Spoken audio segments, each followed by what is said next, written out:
In music news for today, we are talking first about Rammstein. Remember, we got the announcement a few months ago. I believe it was October, might have been November, but I think it was October, that Rammstein. Oh yeah, it's in the notes. Hey, look at that! I actually put it in the notes.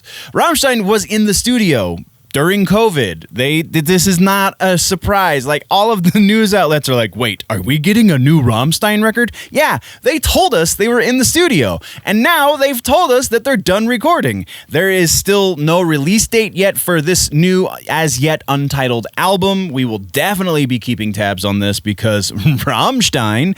That being said, we're moving on. The next piece of follow-up news that we're talking about is that Jared Dines and Howard Jones project. So the real quick TLDR about who those people are: Jared Dines is a music YouTuber. He's pretty prolific. He's worked with a lot of big names in the real world music industry, not just the YouTubers. And now one of the biggest names is Howard Jones. Howard Jones, again, for those that don't know, is the once and former lead vocalist for Killswitch Engage. He now fronts a band called Light the Torch. Light the Torch did go by a different name up until very recently, up until the most recent album, I guess. I can't think of what it was because that's not what they go by anymore. But Light the Torch is pretty freaking great. He actually does make a cameo on the most recent Killswitch Engage record. So, Signal Fire is the name of that song. Sorry, it took me a second. But yeah, go check that out because that is some of the best heavy music that has come out in the last couple years. It's pretty freaking great. The reason we're talking about this, again, this is a follow-up. This is something we've been keeping tabs on. Jared Dines and Howard Jones met up on tour. Dines was standing in for Matt Heafy on guitar with Trivium for a little while, and then I think even for a hot second on vocals because Heafy had family issues he had to take care of and had to leave the tour, but the band still had a commitment. So Dines stepped in, was like, I'm your dude. So they met Howard on that tour because Light the Torch was opening for Trivium, and Howard, being one of Dines' idols, as well he freaking should be, they struck up conversation, and eventually it got to the point where Howard was like, hey, we should maybe do a project together sometime. This is that project. It's finally happening. It's finally coming to the point where they can release it. So it now has a name, which is the big thing.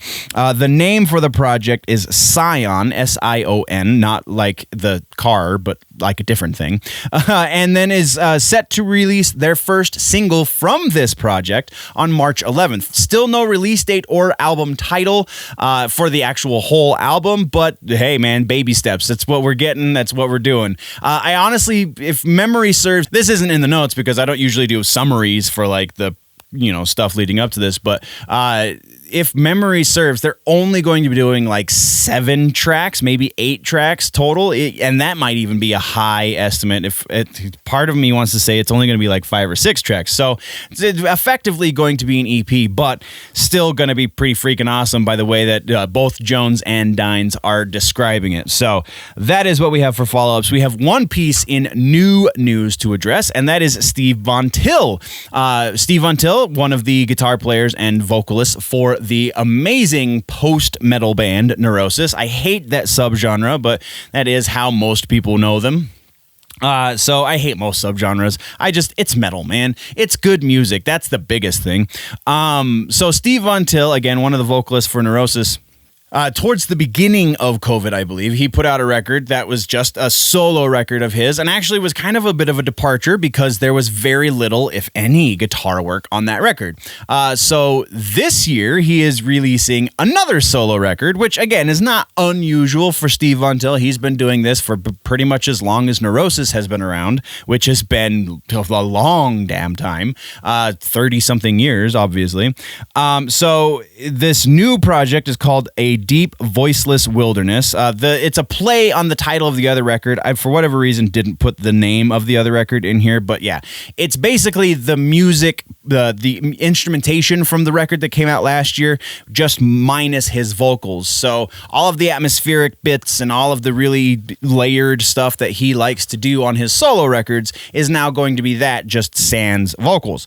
The other thing that Von Till is putting out is another adaptation of a previous work. This time, he put out a book of poems called Harvestman 23 Untitled Poems and Collected Lyrics.